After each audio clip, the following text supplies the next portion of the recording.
You are told that stress is the price of modern life. That to be busy, overwhelmed, and anxious is to be important. But what if you've been sold a lie? What if that tightness in your chest isn't a badge of honor, but a symptom of surrender? This isn't about managing stress. This is about executing it. For the next few minutes, we are going to dismantle the illusion of stress using the brutally honest principles of Niccolò Machiavelli. We will expose how your stress, in every corner of your life, from your family to your finances, is nothing more than a confession that you are not in control. And we will show you what to do about it. If you're ready to trade your anxiety for authority, then pay attention. The parent who is exhausted by the nightly battle over homework and screen time has already lost. They negotiate, they plead, they eventually yell, creating a cycle where their authority is just another variable for the child to manipulate. Machiavelli would see this not as a parenting challenge, but as a failure of statecraft. He would not engage in the battle at all. He would establish a clear, non-negotiable law from the outset. Screens are a privilege granted after the state's requirements, homework, chores, are met to a satisfactory standard. There is no argument, because argument is not an option. The parent, like a shrewd prince, remains calm and detached, enforcing the consequence, the removal of the privilege, without anger or emotion. The child learns not that their parent can be worn down, but that the parent's word is the final and unchangeable law of the land, and compliance is the only path to reward. Consider the family argument that erupts during a holiday gathering, where an uncle makes a provocative political comment designed to get a reaction. The modern person feels their stress spike, torn between the desire to keep the peace and the urge to engage in a futile debate. Machiavelli would not feel stress, he would instantly analyze the power dynamics. He would see the uncle not as a debating partner, but as a court jester seeking attention. To engage would be to grant him the power to disrupt the entire court. Machiavelli's response would be a masterclass in deflation, a calm, slightly bored acknowledgement like, "That's one perspective," followed by an immediate and deliberate change of subject to a neutral ally, such as another relative. He would deprive the provocateur of the oxygen of reaction, demonstrating to the entire family that the uncle's power is illusory and that true control rests with the one who can dictate the emotional and conversational flow of the room. In the workplace, an employee is handed an unreasonable deadline by a manager known for exploiting the compliant. The employee's stomach knots with stress, already envisioning late nights and cancelled plans. Machiavelli, in the same position, would feel no such knot. He would see a test of his value. His response would not be complaint, but calculated negotiation. He would immediately assess his leverage, his unique skills, the manager's dependency on him, the visibility of the project. He would then present a counteroffer, not based on his personal comfort, but on the cold reality of resources. "I can deliver a half measure by Friday, or I can deliver the exceptional result you truly need if you grant me until next Tuesday and delegate the Smith report to an intern to free up my capacity." This reframes the conversation from a personal plea to a strategic choice for the manager, establishing the employee not as a stressed subordinate, but as a valuable asset who understands the mechanics of power and trade-offs. A student feels overwhelming anxiety before a major exam, their mind clouded by the fear of failure and its consequences. Machiavelli would view this anxiety as a catastrophic intelligence failure. For him, the exam is not a surprise attack, it is a predictable battle for which the terrain, the syllabus, and the enemy's strategies, the professor's favorite question types, are known in advance. His study would be a campaign of espionage and preparation. He would not just read the material. He would acquire past exams, decode the professor's biases from lectures, and form a study alliance not with friends, but with the most capable peers, creating a web of shared intelligence. On exam day, He feels no stress, only the quiet confidence of a general who has already wargamed every possible scenario and knows his victory is inevitable because he controls all the variables within his power to control. A business owner watches a key client threaten to leave for a competitor over a minor price dispute. The owner feels a surge of panic, the stress of potential revenue loss clouding their judgment. Machiavelli would feel no panic, only a cold assessment of the balance of power. Has the business allowed itself to become dependent on this single client? If so, the stress is a symptom of that strategic error. His action would be twofold. First, he would never negotiate from a position of desperation. He would calmly outline the value he provides, making it clear that his service is worth the price.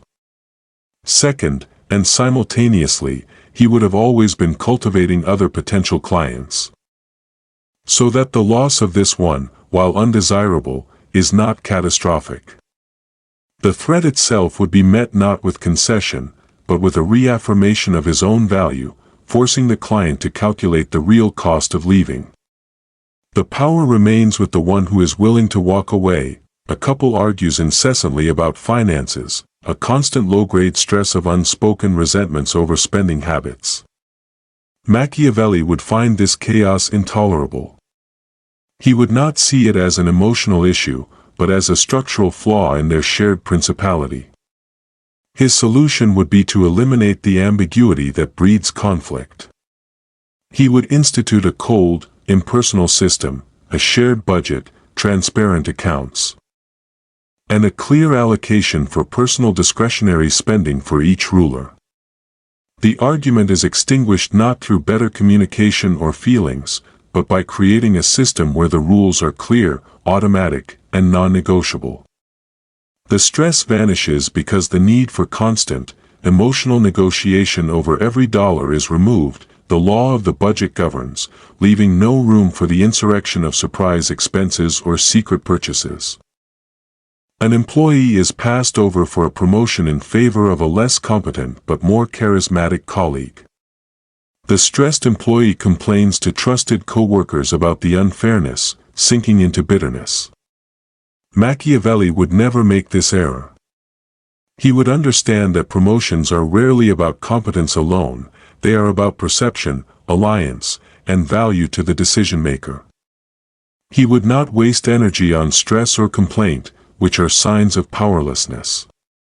Instead, he would conduct a ruthless after-action report on his own failure. Did he ensure his achievements were visible to the right people? Did he build a strong alliance with the promoter? Did he understand what the promoter truly valued, loyalty, innovation, mere likability? His focus would immediately shift from mourning the lost promotion to strategically engineering the conditions for the next one, turning a defeat into a lesson in realpolitik. A parent is stressed by their teenager's rebelliousness, the slamming doors, the blatant disrespect. They oscillate between ineffective punishment and guilty leniency. Machiavelli would see a rebellious province testing the strength of the central government. His response would be to target the rebellion's funding and supply lines. The rebellion is fueled by the privileges the parent provides, the smartphone, the car keys, the Wi-Fi password, the cash. Instead of arguing about respect, an abstract concept, he would seize the levers of real power. The disrespectful comment results in the immediate, calm, and temporary confiscation of the phone. The broken curfew results in the loss of car privileges for a predetermined period. There is no yelling, no negotiation. The parent demonstrates that their authority is not based on being liked, but on their control of the resources the teenager truly desires. Respect becomes a practical necessity for access. In a business negotiation for a vital contract, the other party uses aggressive tactics, making last-minute changes and threats to walk away to induce stress and force a bad deal. The modern executive feels the pressure, their heart racing, urging them to concede just to end the discomfort. Machiavelli's pulse would not quicken. He would have entered the negotiation with a predetermined walkaway point, his bottom line, and he would cling to it with icy resolve. He knows that the other party's aggression is often a mask for their own weakness or desire. He would call the bluff. Instead of conceding, he would calmly restate his final position and begin to pack his papers, demonstrating a genuine willingness to let the deal die. This action transfers the stress back onto the aggressor, who must now face the consequences of their own failed tactic. The power shifts to the one who is truly indifferent to the outcome. A manager is stressed by a toxic, high-performing employee who constantly undermines them and sows discord within the team. The manager avoids confrontation, fearing the disruption of losing a top performer. Machiavelli would identify this employee not as an asset, but as a rival power center within his own state, which is an existential threat. Tolerating it is a sign of fatal weakness. He would not engage in a public power struggle. Instead, he would quietly and methodically strip the employee of their influence. He would redistribute their most prestigious projects to loyal team members, isolate them from key information flows, and meticulously document every instance of insubordination. He would either force the employee to submit to his authority completely or build an ironclad case for their termination. The stress is resolved not by managing feelings, but by the absolute reassertion of control and the elimination of the threat. A student feels constant, grinding stress from the sheer volume of assignments, each one feeling like an urgent emergency. Machiavelli would see a leader who has lost strategic focus by reacting to every skirmish. He would not simply work harder, he would triage. He would coldly evaluate each assignment based on its impact on his final grade, his ultimate objective. A low-stakes reading response might be handled with minimal effort, while a major term paper would receive a disproportionate share of resources and attention. He would abandon the futile quest to be perfect in everything and instead focus on being strategically effective where it matters most. The stress of the overwhelm is replaced by the calm execution of a clear priority list. Ensuring victory in the key battles that win the war, a family is stressed by the logistical nightmare of coordinating schedules, children's activities, and household chores, leading to constant last-minute chaos and arguments. Machiavelli would not tolerate this daily insurrection. He would impose order through a system, a shared digital calendar that functions as the unchanging law of the household. Every commitment, from a business meeting to a soccer practice to a grocery run, is logged without exception. Weekly family meetings become a brief, functional court session to review the week ahead. The emotional friction of "you didn't tell me" is eliminated by the tyranny of the system. The stress of chaos is defeated not by trying to remember more, but by creating an external, impartial structure that governs everyone, removing the need for blame and faulty memory. An employee is given a critical project with high visibility but no real authority to command the resources or people they need to succeed, a classic set-up-to-fail scenario. The stress is paralyzing. Machiavelli would recognize the trap immediately. He would not silently struggle and accept the blame for the inevitable failure. Before accepting the mission, he would secure his power base. He would go to the authority figure who assigned the project and state his terms clearly. To deliver the success you expect, I will need direct control over the design team for the duration, and a budget allocation of X. Without these specific authorities, the project is doomed. He forces the issuer of the command to either grant the necessary power or share the responsibility for the failure. He turns a no-win situation into a test of his manager's commitment to the project's success. A business is facing a public relations crisis, a negative review goes viral, or a product fails. The leadership team is stressed, scrambling to contain the damage, often by hiding or issuing weak apologies. Machiavelli would see the crisis not as a threat to be feared, but as an opportunity to demonstrate strength. He would act with stunning speed and decisiveness. He would take complete control of the narrative, issuing a statement that is brutally honest about the failure, outlines the immediate, concrete steps being taken to fix it, and frames the company as a decisive leader correcting an error. This approach, while risky, commands a strange respect. It smothers the scattered embers of public outrage with an overwhelming, controlled burn of transparency and action, often converting critics into admirers of the company's fortitude.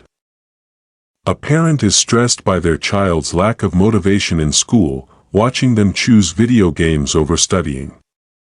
The parent nags, which only increases the resistance. Machiavelli would understand that you cannot command desire, you can only command behavior by controlling the environment.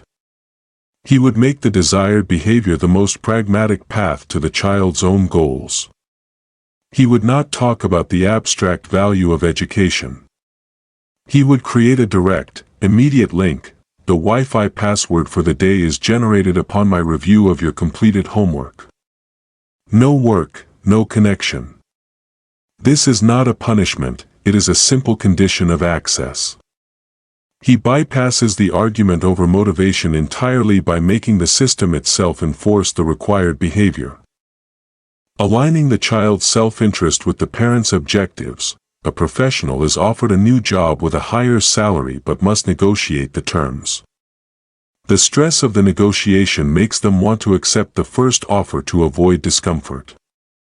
Machiavelli would be insulted by the first offer, it is the opening move in a game, not the final word. He would have meticulously researched his market value and the company's situation. He would counteroffer not with a plea, but with a confident assertion of his value, backed by data.